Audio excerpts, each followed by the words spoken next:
al frente de la Teletón en Chile, que ha recaudado más de $1.000 millones para la construcción de uno de los centros médicos y de rehabilitación más desarrollados del mundo. Logró hacer de su programa un referente de la televisión sin importar idioma. Los medios tradicionales producen comunidad y los medios digitales son individuales. Aquí El reporte, coronel. ¿Cómo están? Me da mucho gusto. Hoy tenemos en el reporte, coronel, un invitado maravilloso para que converse con nosotros. Mario Kreuzberger, conocido como Don Francisco, es el animador en español más exitoso de la historia. Su programa bandera Sábado Gigante estuvo 53 años al aire en Estados Unidos, Chile y numerosos países de Latinoamérica. Don Francisco es, ustedes tendrían que conocerlo, una máquina de producir ideas. Logró hacer de su programa un referente de la televisión sin importar idioma, sumando concursos, música, humor, información. Construyó un modelo irrepetible que estuvo al aire por décadas y con ratings que jamás se han vuelto a ver. Ahí, en ese escenario de Sábado Gigante, se lanzaron en Estados Unidos carreras de grandes artistas como nuestra Shakira, como Luis Miguel, como Ricky Martin y Yuri, entre los que recuerdo. Además de ese programa de variedades, Mario, que habla fluidamente 5 idiomas, viajó por todo el mundo mostrando aspectos desconocidos de muchos países. La popularidad de Don Francisco en la entonces omnipresente televisión creció hasta un punto que es difícil de explicar. Su cara es reconocida por millones de personas de muchos países y de por lo menos 3 generaciones. Buena parte de su fama se la ha gastado en filantropía. Este año completa 46 años al frente de la Teletón en Chile, que ha recaudado más de $1.000 millones para la construcción de uno de los centros médicos y de rehabilitación más desarrollados del mundo. Después de trabajar por tantos años en la televisión, en el canal 13 de su natal Chile, en la cadena Univisión de Estados Unidos, en Telemundo y en CNN, Don Francisco, en la plenitud de sus 83 años, se ha convertido en un fenómeno en las redes sociales. Tiene millones de seguidores en Instagram, en TikTok y en YouTube. Allí cuenta anécdotas de su vida en la televisión, enseña cosas que la mayoría de la gente no sabe, reflexiona sobre los retos de esta época y hace entrevistas, que es uno de sus géneros favoritos. Hace unas semanas, por ejemplo, invitó a la célebre periodista Cristina Saralegui y esa conversación ya ha sido vista hoy por más de 1.300.000 personas. Para hablar de esos proyectos que emprende cuando ya es un octogenario, invitamos hoy a Mario Kreuzberger. Don Francisco. Mario, buenos días. Buenos días, Daniel. Gusto saludarte. Bueno, pues el gusto es mío tener un invitado tan especial y tan querido por millones de personas en el mundo entero como tú. A los 83 años, la mayoría de las personas piensa, bueno, que es el momento de tomarse la vida con calma, de disfrutar más de la familia y del tiempo libre. Sin embargo, usted está a toda máquina emprendiendo estos proyectos digitales que han resultado tan exitosos. ¿Por qué decide meterse en algo tan nuevo y complejo a estas horas de la vida, don Mario? Bueno, lo primero, qué mejor calma que hacer lo que a uno le gusta y que a uno, por último, piensa que le ha resultado mejor que otras cosas. Por lo tanto, comunicarme con la gente para mí es un placer y es una obligación y es también un compromiso. Después, ¿por qué busqué por este lado? Porque pienso que a esta altura del partido yo tenía que buscar, así como han buscado muchos, estos nuevos caminos digitales de los cuales no conozco nada porque no nací con ellos. Entonces me tuve que rodear y asesorar por personas que sí conocían el mundo digital. Y empezamos lentamente hace muy poco tiempo, no hace más de 8 meses que comenzamos, con, según ellos, con bastante éxito. Y yo muy contento de estar aprendiendo, de poder enfrentar mi comunicación de una manera diferente. Siempre, claro, uno va extrañando lo que hizo durante 60 años, que fue la televisión tradicional. Todavía de repente hago algunas cositas muy pequeñas. Estuve hasta hace muy poco en CNN y tengo por ahí una oferta pero yo ya no estoy para hacer 52 semanas, yo estoy para hacer pequeños ciclos o para conversar contigo como lo estoy haciendo a esta hora de la madrugada, porque esta es la hora que estoy haciendo deporte. Mario, ¿cómo explicarle a la gente de ahora que está más familiarizada con las redes sociales y a la gente de las generaciones anteriores la diferencia entre hacer televisión, y usted ha hecho quizás más televisión que la mayoría de los seres humanos? Si no es el primero, yo creo que está entre entre las 5 personas que más horas de televisión ha hecho. La diferencia entre esa televisión que usted hizo y lo que hay que hacer ahora en redes sociales.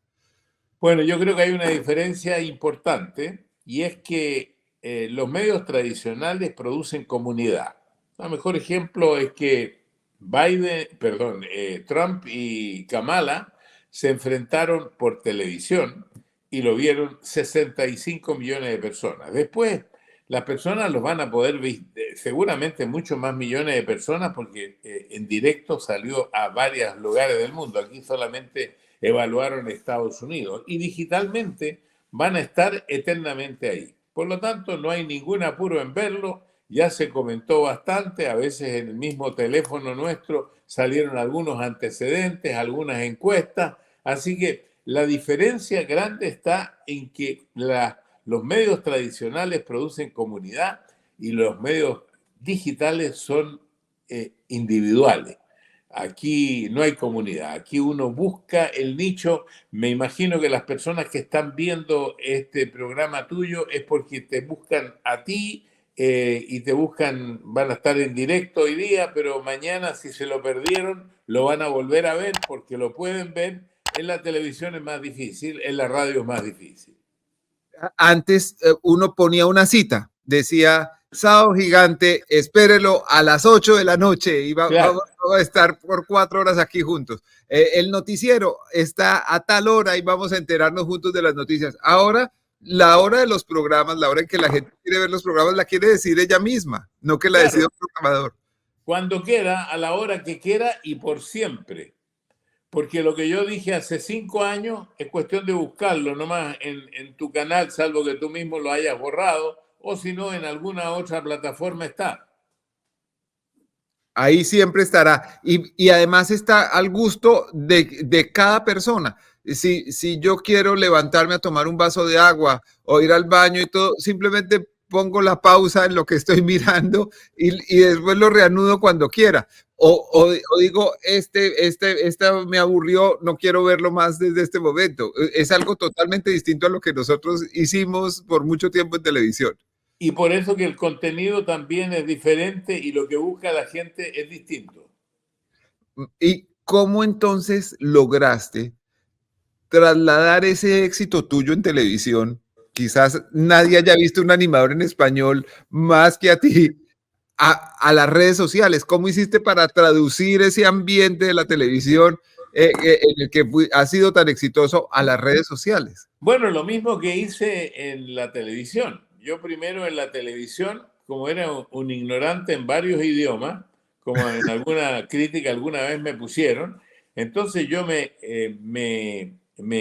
uní, me rodeé de gente mucho más capacitada que yo. Fui el primero que en un programa de entretención colocó periodistas. Yo tuve un equipo periodístico importante que me daba el respaldo. Entonces yo fui preguntando, fui el representante del talento de mucha gente. No es que yo en los 53 años de Sábado Gigante y en los 60 de comunicador, todo lo que hice se me ocurrió a mí. No, aquí hubo talento y trabajo y esfuerzo de muchas personas. En el caso digital hice lo mismo. Dije, bueno, primero tengo que preguntarle a gente que sepa de esto y además gente que consuma esto. Entonces todos mis colaboradores tienen por ahí por los 30 años, 35 años, tengo uno que tiene un poquitito más, y Marcelo, que es mi colega, amigo de tanto tiempo, él lleva 45 años conmigo. Entonces, pero esa es la combinación que hicimos. Pero además tengo que decir una cosa, tú has sabido volver a empezar en muchos momentos de tu vida. Cuando estabas, digamos, en la cúspide del éxito en tu país, decidiste que que se había quedado chica la experiencia de hacerlo solo en Chile y viniste a Estados Unidos, además enfrentarte a una comunidad que no conocías, que hablaba español, pero era un español distinto al tuyo, distinto al que se hablaba en Chile. Tenías que aprender nuevamente casi desde el ABC de cómo hablar. ¿Cómo fue esa experiencia? Y hice lo mismo. Aquí tenía un amigo fallecido ya, Omar Marchán, y Joaquín Blaya, que era chileno, que fue quien me contrató. Yo le dije, Omar, llévame a todos los lugares, vamos a la Casa de los Jugos, vamos los domingos cuando va la gente, vamos a los barrios, invítame a las casas. Y ahí fui a todas partes. Entonces yo les contaba y hablaba y me iba dando cuenta que habían ciertas palabras que ellos no conocían, que yo tenía que adaptarme al lenguaje, porque hablamos todos español, pero hablamos un español distinto. Una vez que ya estamos en este medio, empezamos a aprender a usar un español más equilibrado, que entendible de todos, porque si uno hablara como chileno o como colombiano igualmente, la cosa a la gente le cuesta. Entonces estamos usando un lenguaje que todos entienden. Y yo creo que ese fue para mí el aprendizaje que me permitió primero estar al mando no al mando, porque yo fui el coanimador de un programa que cuando yo llegué aquí nadie me conocía y yo fui el coanimador de un animador ya fallecido, Rolando Barral. Estuve un año ahí de coanimador y fui aprendiendo el lenguaje cubano, porque el 80% de mi público era cubano. Pero después cambió la cosa cuando el programa al año siguiente fue nacional, el 80% del público era mexicano. Entonces empezamos a meter muchas palabras, chico, pequeño, escuincle, había muchas palabras que teníamos que meter de cada lugar para que todos entendieran.